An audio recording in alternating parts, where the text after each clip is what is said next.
Sometimes you may feel like everything in your life boils down to just one or two themes. No matter what you do, everything circles back to that. It could be good or bad. It could be, for example, health. Maybe you're in health or fitness industry, or maybe your health is a constraint that it blocks you from doing your day-to-day work. Or for example, money, that maybe you have a huge motivation or urgency to make money in your life and everything funnels into that. Or it could be that money, in whatever you want to do, money becomes a big constraint. Whatever it is, everything boils down to the same few things in your life. So how do you figure out these important themes of your life? As for me, I personally check 6 to 7 things in a chart, but I don't want to make this video super long, so I'll talk about top three. First thing is that you check your Atma Karak Graha, which is the planet with the highest degree in your chart. And do check a reliable software, because most of the softwares in the market give inaccurate degrees and that can throw you off. So check a reliable software. You can check drikpanchang.com, that has fairly accurate degrees. So whichever your Atma Karak Graha is, that becomes an important theme in your life. For example, Jupiter is your Atma Karak. So acquiring knowledge is an important part of life. No matter how old you are, no matter where you are, acquiring knowledge, being knowledgeable, that is the key purpose of your soul. What kind of knowledge? Is that knowledge about war strategy, finance, knowledge about religion, spirituality, universe? What kind of knowledge? That depends on where your Jupiter is placed and the houses that your Jupiter rules.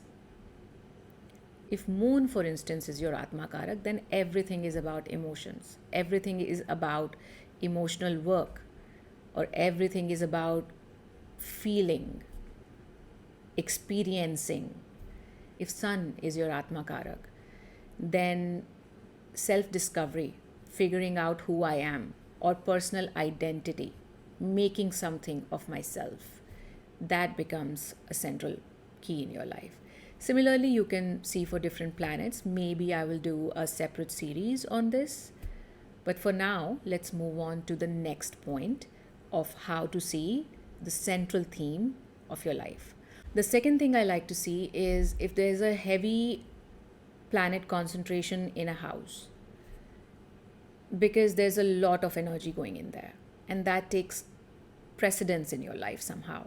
Now, for instance, there's a lot of planet concentration in fourth house, then your emotional home or your mother or your inner world becomes a central part of your life. Very comfort zone loving person. If your ninth house is super heavy, then higher education or spirituality versus religion, that may become an important factor in your life, because there's a lot of energy calling there. And it also helps to check the lord of that house and where that is placed. That can give you additional insights. But yeah, check the planet where there's a lot of heavy concentration. The third thing that I personally absolutely look at, never ignore that in a chart, because while those are very subtle things, sometimes I've seen in many charts those making the biggest difference, and that is the bhav bal, the strength of the houses. Whichever house has the strongest Bhav Bal in your chart, and you can check that from different softwares, but check from a reliable software. There are methods to calculate it, but softwares pretty much give you a good idea. So, whichever house has the highest Bhav Bal, that house needs to be given special attention, because that will either make or break your life. You can utilize that to make or break your life. For instance, sixth house is the strongest bhav bal that you have. Now, sixth house can be diseases, sixth house can be enemies, sixth house can be loans. So either these factors will rule your life, or sixth house is also the house of perfection, of mastery, of competition, of repetition, of good routines, of mastering something in your life. So if you focus your energy onto these constructive aspects of sixth house, you shift the focus. You take the negative energies of that house and possibly can convert it into somewhat constructive for you. Similarly, if fourth house, for instance, is your highest bhav bal, then mother becomes a focal point in your life.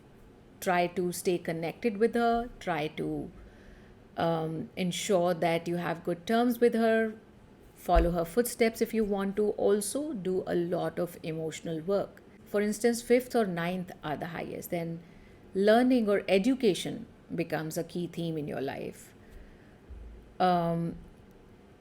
Children and father or father figures may become a key theme in your life. They may be either the guiding factors or the breaking factors. It depends on whether that house is malefically strong or benefically strong. That is for you to interpret from the chart. I personally believe that everything is subjective. Every malefic thing has a reason, and every constraint in your life has a silver lining. So that's just a perspective of looking at a chart. And please don't think that astrology is that black and white. There are 12 houses, 12 signs, 9 planets, 27 nakshatras, 108 padas of the nakshatras. All of these permutations and combinations, they're not here to destroy you. They're not here to mess with your life. They are just here to get you to your soul's purpose eventually. And if you understand those areas of your life and utilize those energy and put a little extra effort in alchemizing, is the word that I use, alchemizing that energy from negative to positive, just like I explained earlier for sixth house, then high chances that you may attain what people are calling quantum leap these days, or they used to call self-actualization. But everything happens by doing, and everything starts from awareness of your life.